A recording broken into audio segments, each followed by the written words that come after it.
CEAP, Centro Espírita Altivo Panfiro. Uma casa de amor. Boa noite. Boa noite aos nossos ouvintes. Que Jesus abençoe a nossa noite de estudos. Capítulo 23, Estranha Moral. Deixai os mortos o cuidado de enterrar seus mortos. Após a leitura do Evangelho, faremos a prece e daremos continuidade ao estudo do livro Dramas da Obsessão. E Jesus disse a um outro: segue-me. E ele lhe respondeu: Senhor, permite que eu vá primeiro enterrar meu pai. E Jesus lhe respondeu: deixa aos mortos o cuidado de enterrar seus mortos. Quanto a ti, vai anunciar o reino de Deus. Lucas 9, 59 a 60. Jesus, nos reunimos em teu nome e pedimos a tua proteção. Pedimos a proteção de Deus, a proteção dos bons espíritos, para podermos estudar com segurança e em paz a doutrina espírita. Preserva-nos de todos os males e permita que os responsáveis por este estudo no mundo maior estejam junto a nós, como a Dona Ivone, o nosso irmão Bezerra de Menezes, para nos inspirar, nos ajudar na compreensão da história que certamente já foi nossa um dia. Então, em nome da nossa irmã Ivone, que em teu nome, Jesus, evocamos, do Dr. Bezerra, dos guias desses irmãos queridos, em nome do altivo, diretor da nossa casa de amor, a quem evocamos também para esses estudos, com a coluna de espíritos que dirige o CEAP, em nome de Leon Denis, de Allan Kardec, em nome do amor, do nosso amor, Lourdinha, do teu amor, Jesus, e do amor de Deus, acima de tudo, é que iniciamos os estudos desta noite. Que assim seja.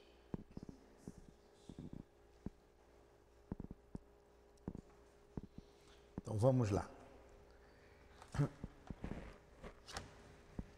Nós estamos terminando, né? Já estamos aqui, quase que no último, estou terminando essa história aqui. Não, vamos começar o capítulo 12 do livro Dramas da Obsessão. No meu livro, esse livro bem antigo, é página 122. E a gente estava vendo a questão da história do Leonel e da sua família, e da família do Leonel e de sua família, né? Quem eram eles? Lá na época da Inquisição, em Portugal, século XVI, eles participaram da Inquisição. E a gente está descobrindo toda essa trama, né? Então vamos lá. 3 dias depois da denúncia, era sábado, o dia sagrado pelos hebreus aos deveres religiosos. E realizar-se-ia a reunião dos adeptos de Moisés e dos profetas no local conhecido. E o Dr. Timóteo não poderia faltar, porque era o intérprete, o que melhor conhecia as intrincadas leis do judaísmo para instruir o povo. Então vocês lembram que estava ali imiscuído o João José, o delator. Ele coloca aqui quantas coisas se desencadeariam, né, a esse respeito. Você que chegou pela primeira vez, Paulinha, eu vou ler bastante aqui porque é bem fácil de entender e é uma história muito interessante de obsessão.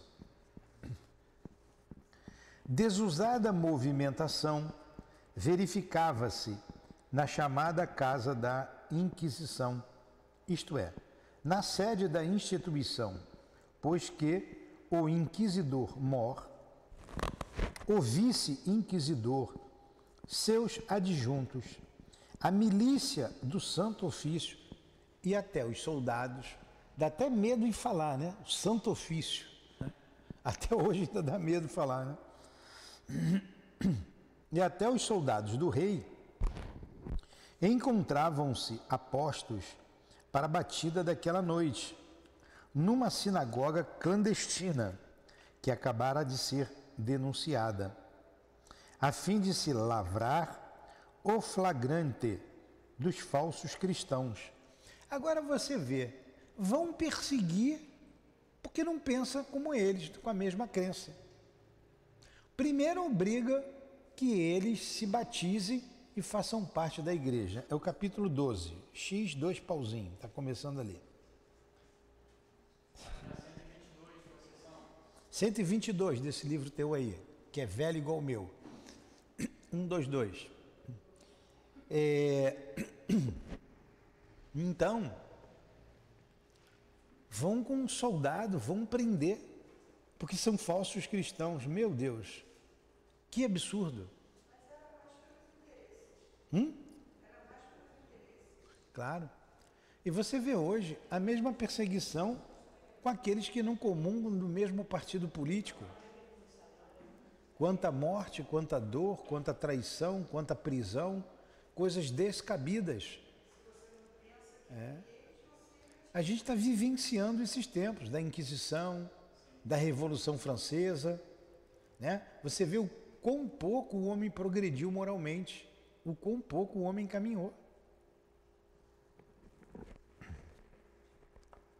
Desusada movimentação verificava-se na chamada Casa da Inquisição, isto é, na sede da instituição, pois que o inquisidor mor, o vice-inquisidor, só gente boa, seus adjuntos e até a milícia do Santo Ofício e soldados do rei encontravam-se apostos para a batida daquela noite numa sinagoga clandestina que acabara de ser denunciada, a fim de se lavrar o flagrante dos falsos cristãos, como eram denominados os infelizes hebreus, forçados a uma conversão que lhes repugnava.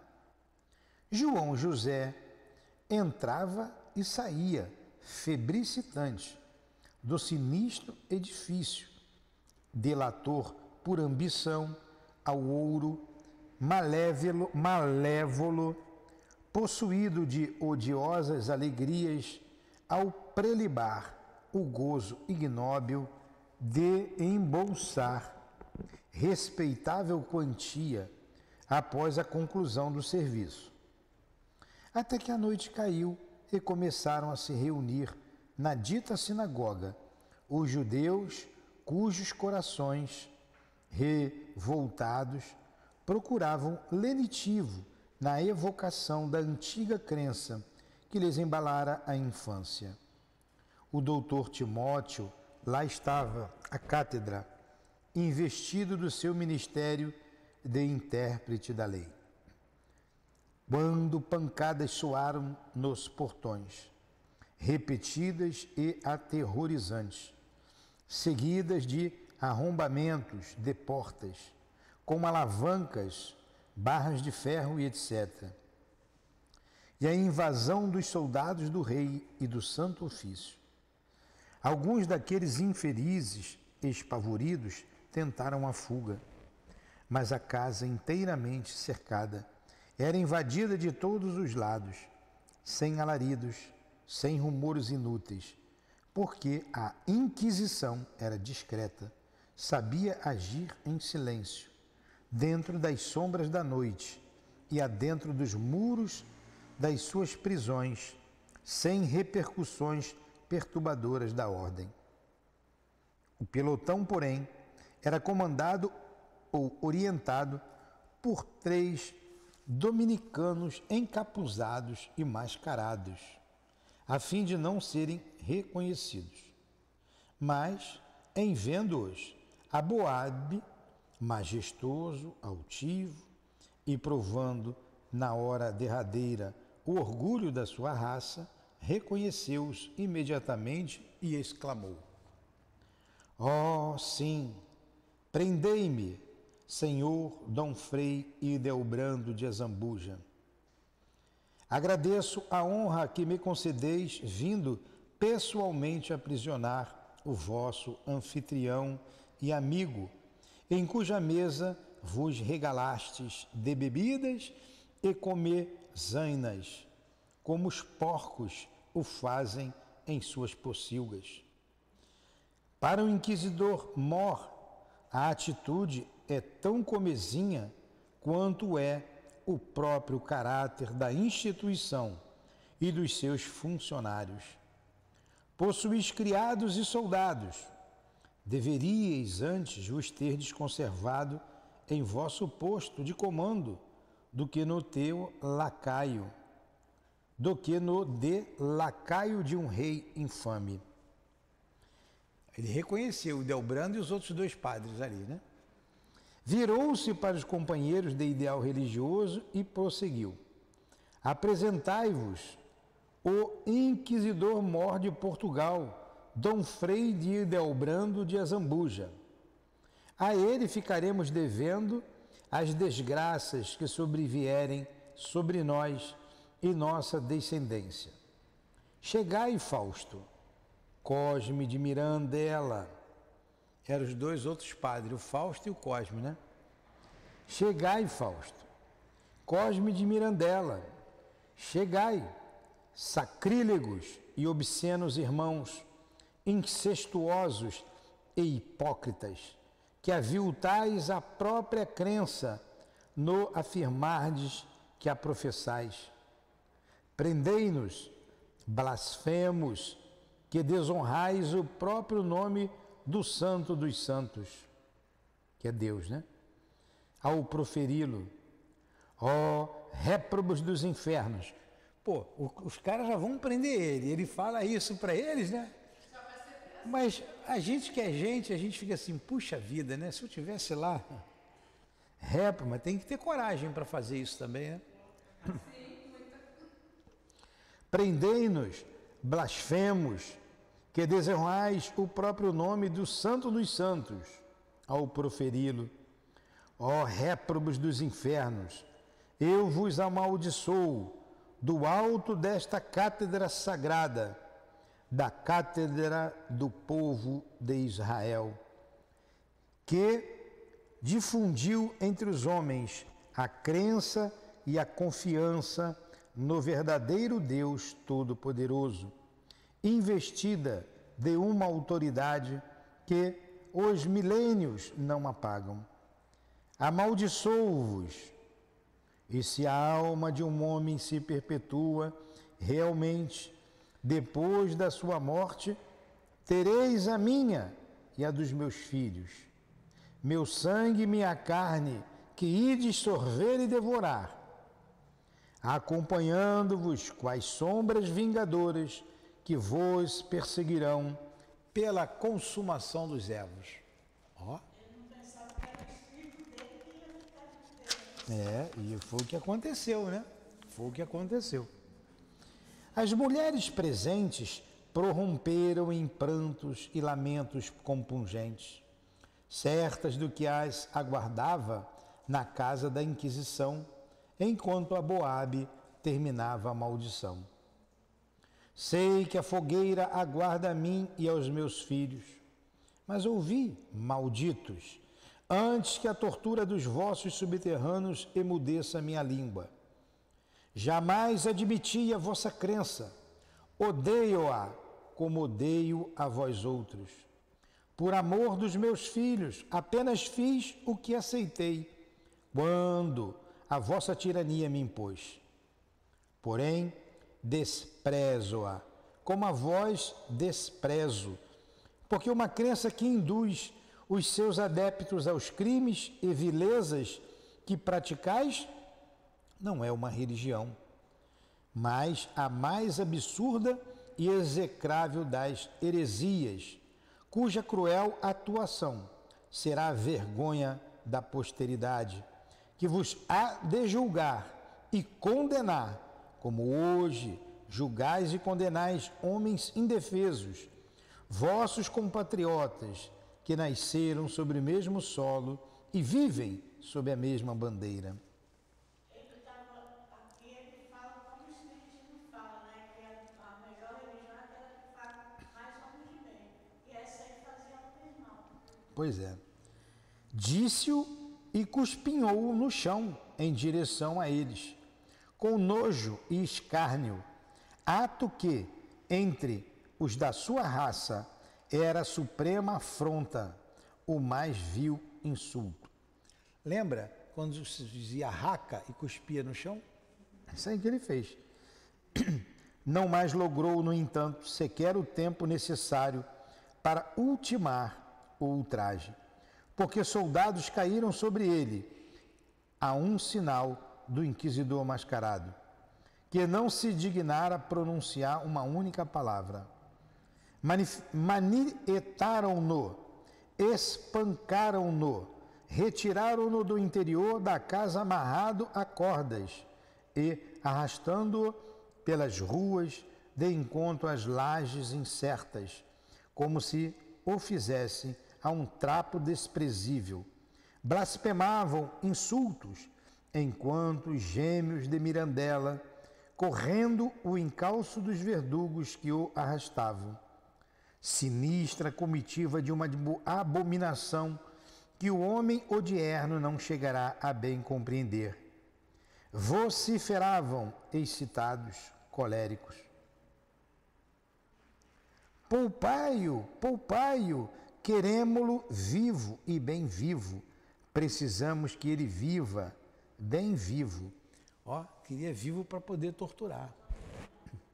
Todos os demais, surpreendidos em flagrante de judaísmo, quando já haviam recebido o batismo da igreja e eram considerados por estas cristãos, foram encarcerados nos subterrâneos da casa da Inquisição. Arrastado pelas lajes, qual um trapo inútil, semi-morto, ferido, banhado de sangue, o doutor Timóteo viu-se atirado a uma espécie de poço úmido, manietado como se encontrava. O desgraçado sabia que ia morrer, mas não o ouviam lamentar a própria sorte, senão repetir estas pungentes e altivas palavras: matai-me, despedaçai-me, pois sou judeu, com efeito. Mas tende piedade dos meus filhos que são inocentes e nem conhecem a existência dessa cátedra. Eles são cristãos nascidos em Portugal, educados por mestres dominicanos. Jamais desobedeceram às leis. Piedade, piedade para meus filhos. Abandonaram-no na masmorra soturna, povoada de insetos imundos e ratos vorazes, que logo entraram a atacá-lo por entre 1000 torturas indescritíveis. Entre mentes, Hildebrando e seus acólitos se reuniram em sessão secreta, radiantes com as prisões efetuadas, a fim de discutirem quanto ao destino a darem ao resto da família Boabe.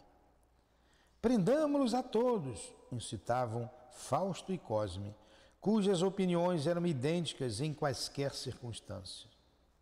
São da mesma raça, convém exterminá-los de vez, a bem do decoro da nossa legislação religiosa.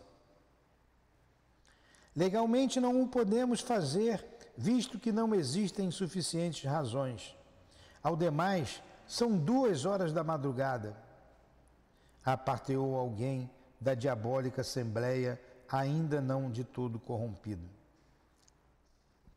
A Santa Inquisição age como bem lhe aprouver, pois que é autônoma, e acima de tudo houve denúncia de que toda a família vem judaizando, desde muito, o que é proibido por lei.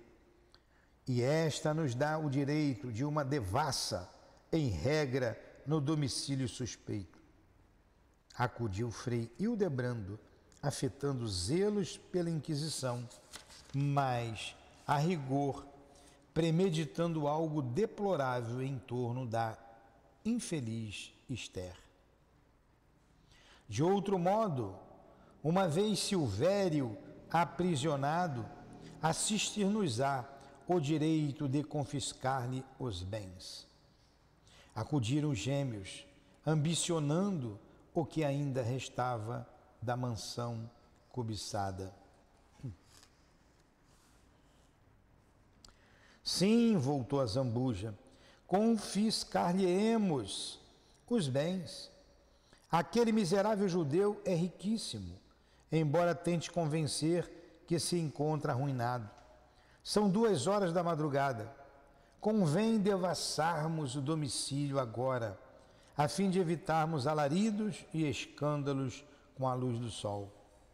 E investigaremos esconderijos onde possam existir comprovantes de heresias e de riquezas, a fim de que algo aproveitemos a tempo, visto ser de lei que seja o Estado que lucre com a confiscação.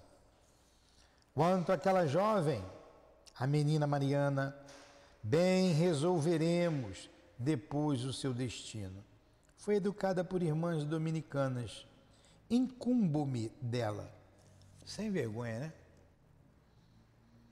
Tais vilezas eram comuns. Ninguém a parteou. E o grupo sinistro rumou para o solar judaico, em cujo interior era tudo silêncio e quietação.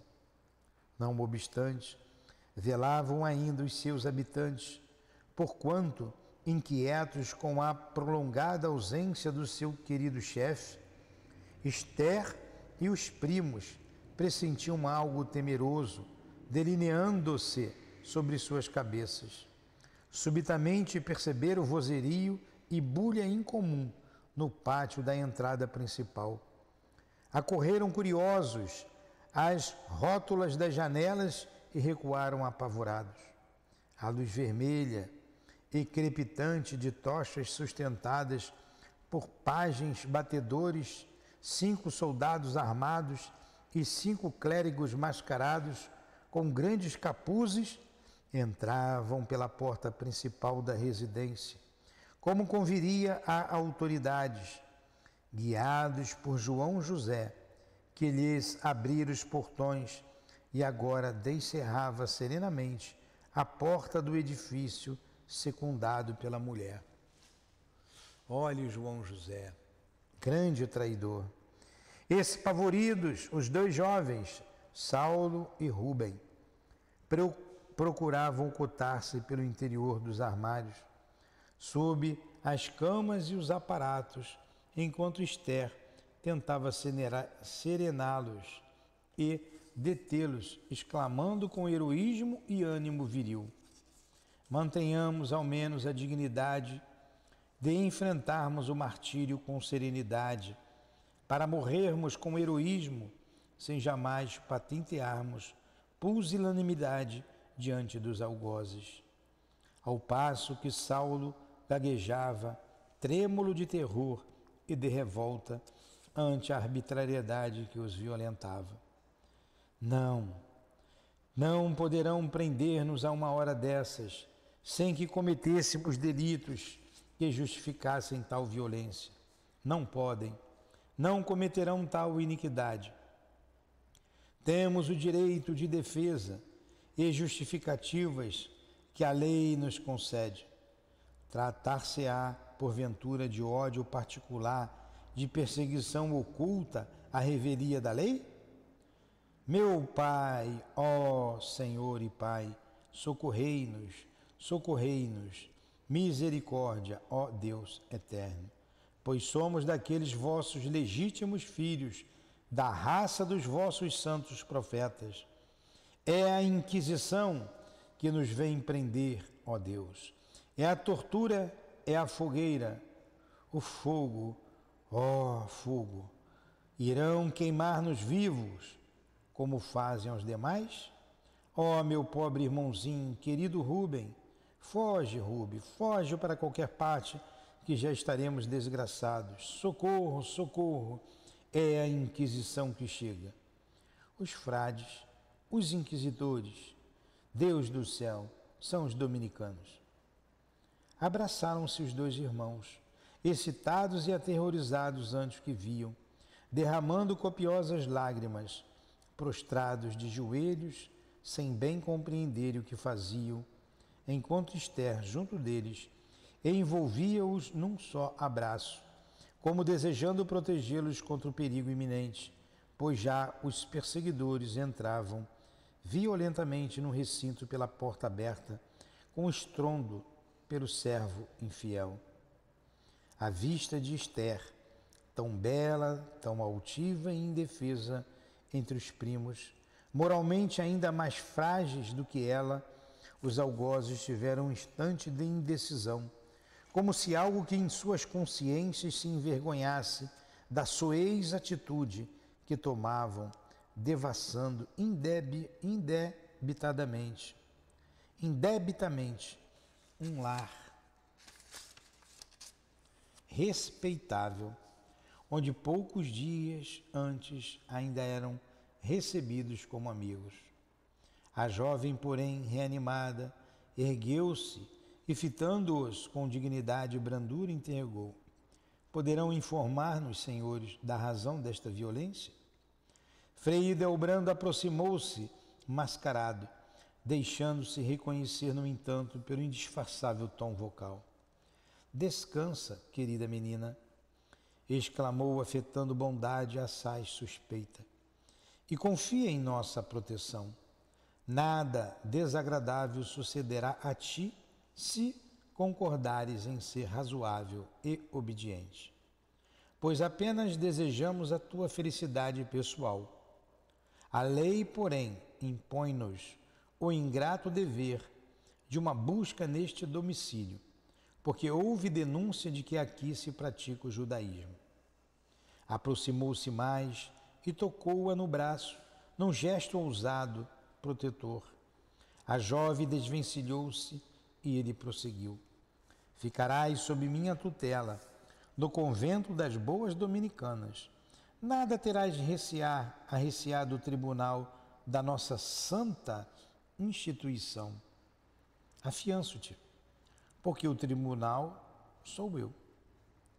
Não, nunca, revidou ela com ousadia. Prefiro antes a prisão e a morte com os meus, a tortura, a fogueira, apesar de ser cristã.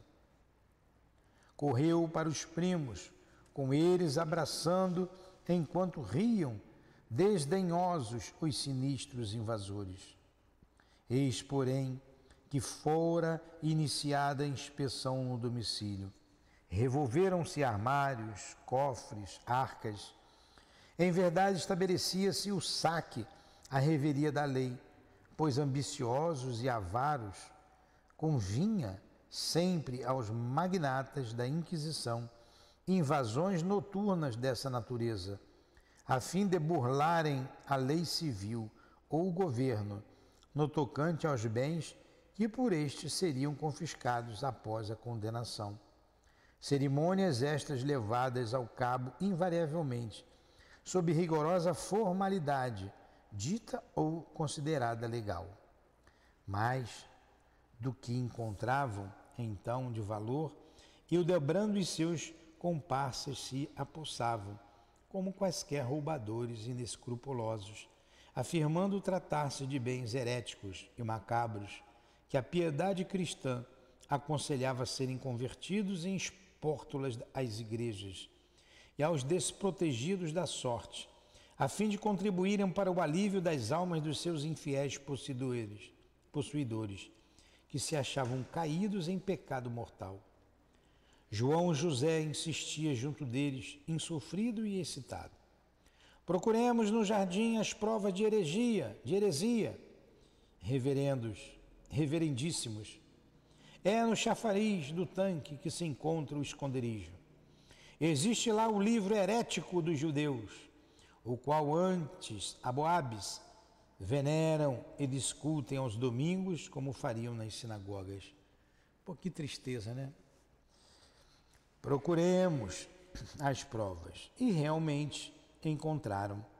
Na arca dissimulada no pedestal de mármore do chafariz, o livro tradicional da raça, em cujas venerandas páginas toda a família, desde os remotos ancestrais, sorvia energias morais, a consolação espiritual tão necessária nas horas deprimidas pela angústia, como nos dias dolorosos de expectação ante o fim trágico que finalmente chegavam.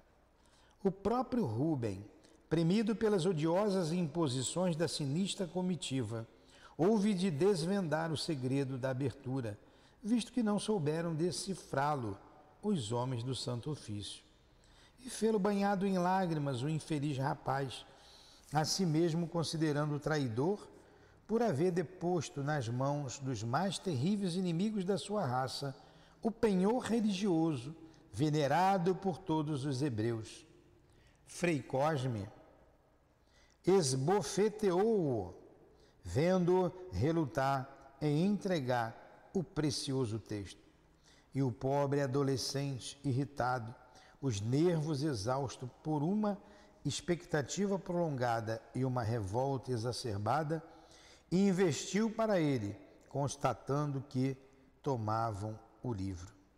E tentando revidar a ofensa, cuspinhou-lhe o rosto, ainda mascarado, pregando-lhe ainda os dentes com força na mão porque fora esbofeteado. Não concluiu todavia a expansão dos seus revides. Viu-se tolhido pelos brutais apaniguados do Santo Ofício, em 1 minuto, amarrado com sólidas cordas, enquanto Esther, desfeita em lágrimas, corria intentando socorrê-lo, e Saulo investia defendendo-o.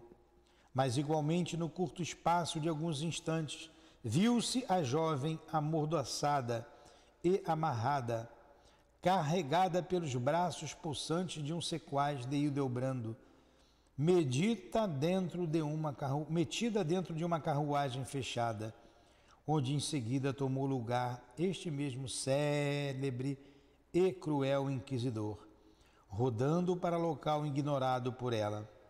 Dizia-lhe ele, no entanto, aos ouvidos aterrorizados, emocionado e arrogante: acalma-te, querida menina, nada desagradável te sucederá, já te disse.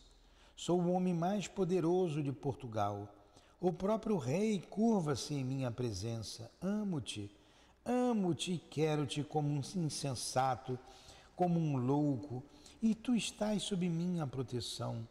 Serás grande, tão poderosa quanto uma rainha, se o desejares. Apenas uma condição imponho. Sê minha, consente em me amar também um pouco. Que coisa triste, né? E rodava a carruagem pelas ruas de Lisboa, imersa em trevas. Ficavam para trás, encobertos pelas sombras do pretérito, o lar que ela tanto amava, a família, o amor, a felicidade. E Saulo e Rubem, manietados quais ferozes malfeitores, espancados, arrastados como se mais não fosse do que trapos inúteis que se incluiriam no monturo. Mas, partindo, Esther pudera ainda observar que Saulo gargalhava e chorava, bramia e suplicava, afigurando-se que o infeliz adolescente perdera a razão, não resistindo à tensão traumática de uma rude e longa expectativa de desgraças finalmente verificadas. Alguns minutos depois, a jovem hebreia não mais pôde perceber o que se enrolava ao redor de si e tampouco o local para onde a conduziam, pois desmaiara ao lado de Hildebrando, vencida por violenta emoção. Pois é. Vamos comentar um pouquinho, né? Então vamos lá. Paulinha, onde tudo começou? Quem é Frei Hildebrando nessa história? Quem é o Cosme? Quem é, como é o nome do outro? Quem é o Fausto? O que aconteceu? O que está acontecendo aqui? A gente vai lendo capítulo por capítulo. Não vou entrar no capítulo hoje. Semana que vem a gente vai ler o outro capítulo. Mas vamos fazer um resumo dessa dolorosa história. E qual a importância da gente saber dessa história? É desvendar os casos de obsessão que nos chegam hoje. Isso aconteceu lá em Portugal, há 400 anos atrás, século XVI. Na época da Inquisição. E eu vejo padres hoje defendendo a Inquisição. Né? Defendem seus interesses, como alguns defendem, alguns partidos aí cruéis. Os judeus, eles eram portugueses também, mas eram judeus. Judeus convertidos ao cristianismo, porque eram obrigados a isso. Iam à missa aos domingos, mas em casa faziam o seu culto, lá como faziam os judeus antigos.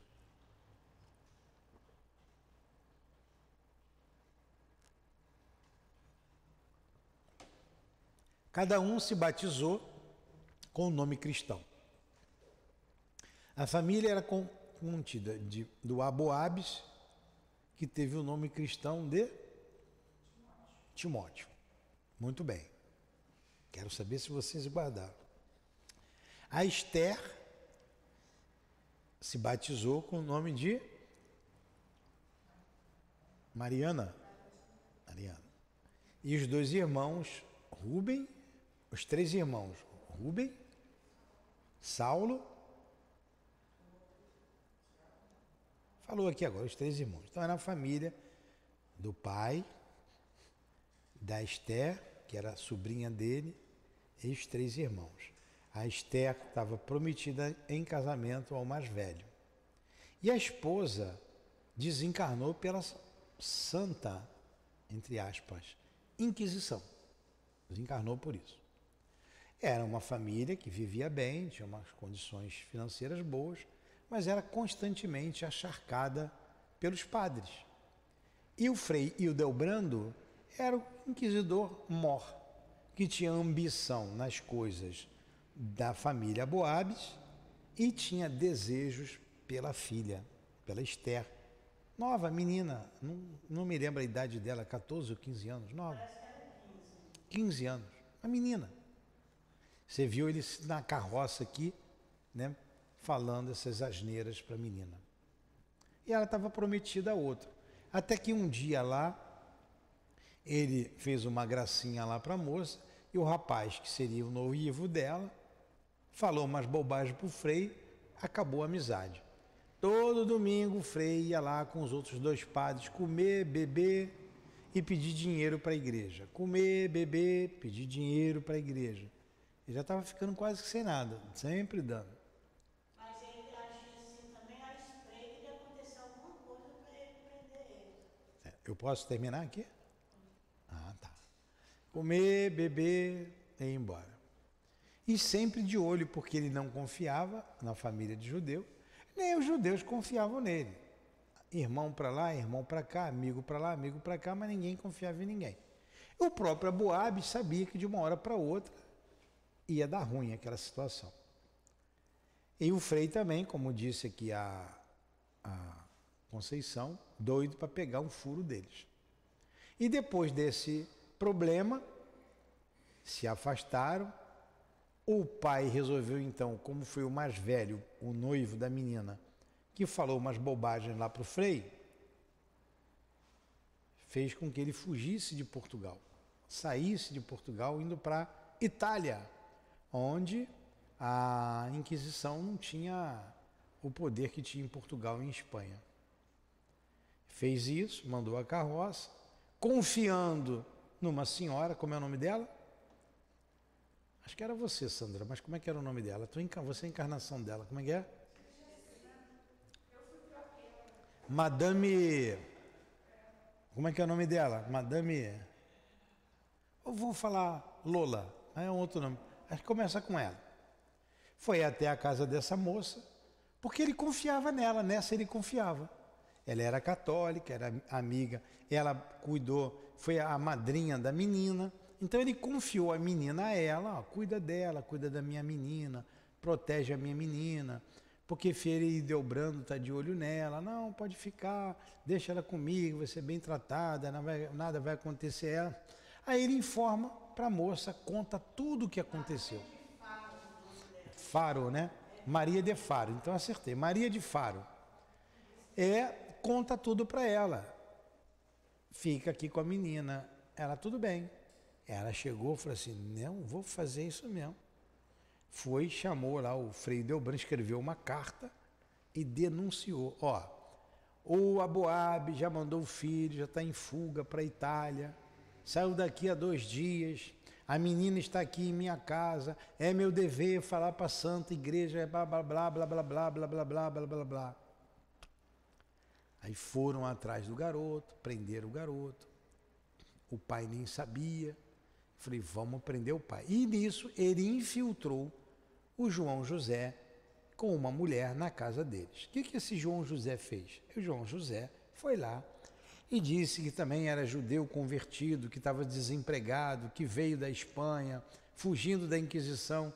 O Aboab, com pena, abriu a porta da casa dele, admitiu ele lá como empregado, porque ele já estava sem empregado, porque quando viram a situação, os empregados foram embora, pediram para ir embora, e ele tratava muito bem os empregados, eram escravos, mas ele pagava salário, ninguém era tratado como escravo na casa dele, mas todos tinham medo da Inquisição.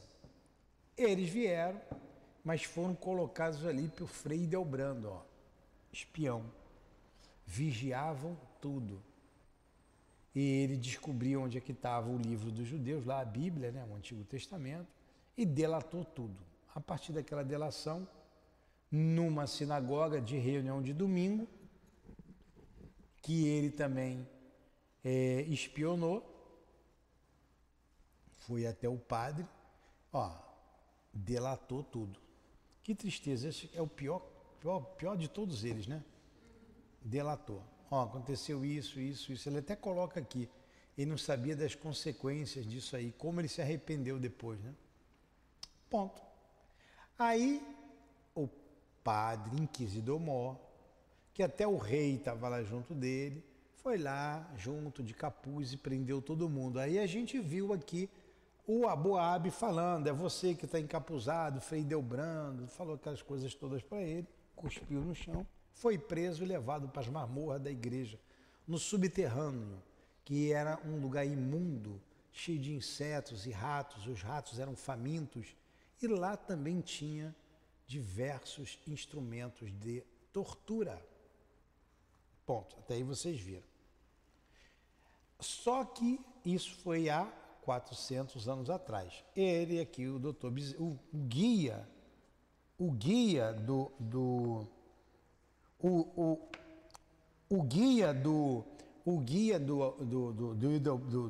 inquisidor que está conversando. Já ligo para o senhor, professor.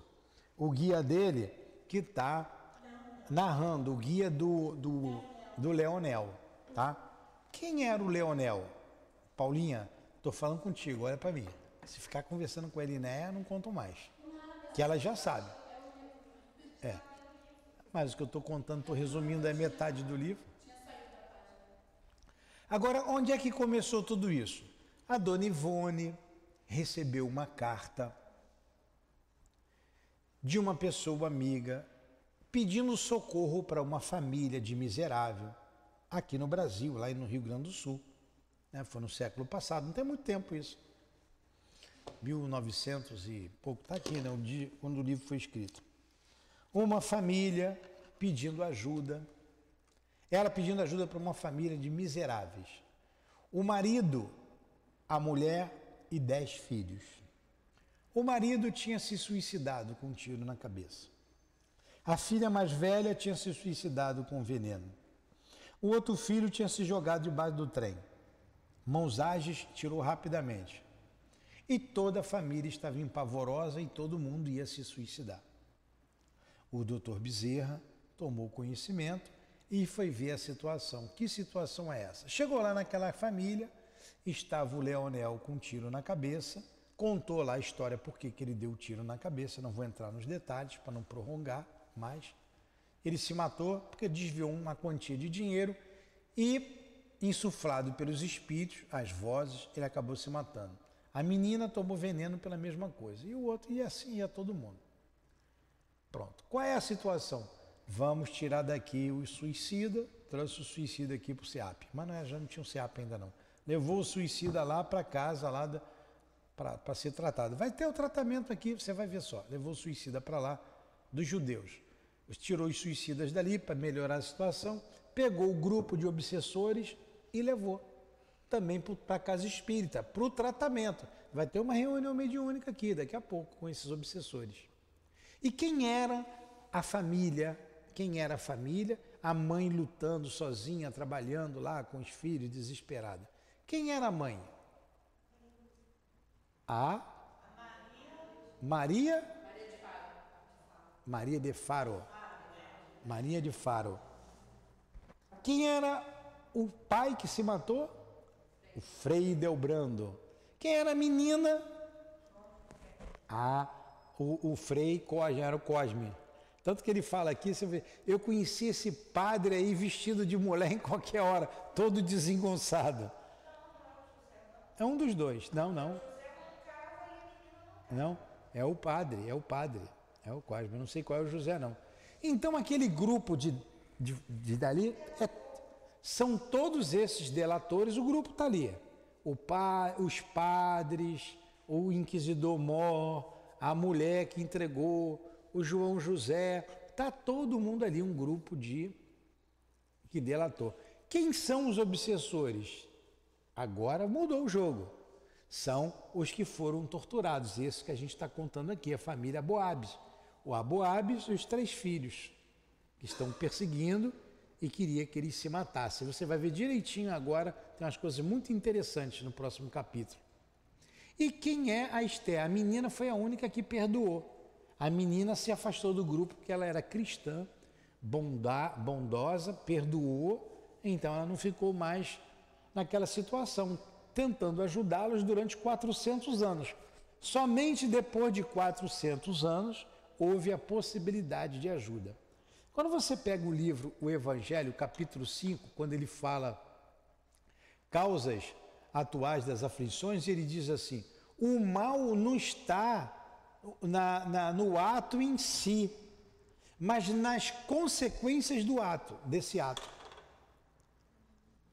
Olha as consequências do ato de João José. E fala no Evangelho também, o escândalo não é o ato em si, é as consequências. Então, é o que eu estou falando, do Evangelho. Entendi você falando do Evangelho Luiz. Estou falando do Evangelho. Tá bom, pode deixar, não fala mais. Pode deixar, pode continuar falando. Depois ela diz que eu implico com ela. Então, está ali. Está ali. Aí, essa é a história toda. E quem está contando essa história? O guia do Leonel. É porque o professor me ligou aqui. Foi o guia do Leonel que contou toda essa história. De fora, ele foi contando toda a história. E na próxima semana a gente prossegue no entendimento dessa história. Será que o Leonel, nesses 400 anos, teve outras encarnações? E ele era sempre perseguido por esse grupo? Teve a de Leonel, não sei, não fala ali. Eu sei que ele reencarnou agora. Ele está reencarnado por aí. Será que ele ficou 400 anos ali sem... Sofrendo, né? Não sei, não fala aqui. Não sei. Não é interessante a história? Mandaram deixar ele por conta dele, tiraram o anjo de guarda dele. Eu acho que ele teve outras reencarnações. Se a gente para pensar nos dias de hoje, a gente está cheio de inquisidores. Não vê que os irmãos cristãos da Coreia do Norte, eles eliminam os pais e as crianças são condenadas à prisão perpétua. Semana passada eles condenaram um bebê de 2 anos à prisão perpétua.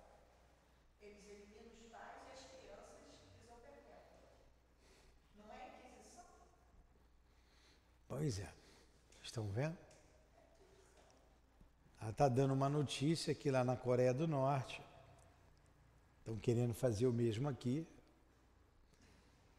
Por ser cristão, a família, os pais foram eliminados e os filhos são condenados à prisão perpétua. E foi condenada uma criança de 2 anos à prisão perpétua. Pois é, ainda acontece coisas num mundo onde a tecnologia está avançada, as questões morais ainda em alguns setores, em alguns lugares, ainda caminha no tempo da Idade Média. Fazer o quê? Então vamos orar enquanto podemos, enquanto nos dão liberdade para isso, publicamente agradecer a Jesus, dizermos somos cristãos, somos espíritas, muito obrigado e nos ajude, Senhor, a seguir o modelo Jesus, com nossas palavras e atitudes. Envolva a nossa casa de amor, proteja-nos, proteja a nossa mente, a nossa alma e tenhamos forças para permanecer firmes em nossos propósitos. Ajuda-nos. Obrigado pela oportunidade de estudarmos a doutrina espírita em nossa casa de amor. Obrigado a todos esses guias que evocamos no início dos nossos trabalhos. Em nome de vocês, em nome do altivo, em nome da espiritualidade amiga aqui presente, vamos encerrando o nosso estudo. Mas antes, Senhor, pedimos por essas famílias, pela família Aboabes, que hoje tem um novo sobrenome, pela família de Frei Idelbrando, que vem como Leonel em nossa história, rogando por todos esses espíritos, irmãos nossos que um dia se equivocaram, o João José e a moça, que Jesus tenha misericórdia deles e que consigam se reerguer, que tenham forças para se reerguerem diante da lei magnânima, a lei de Deus, nosso Pai.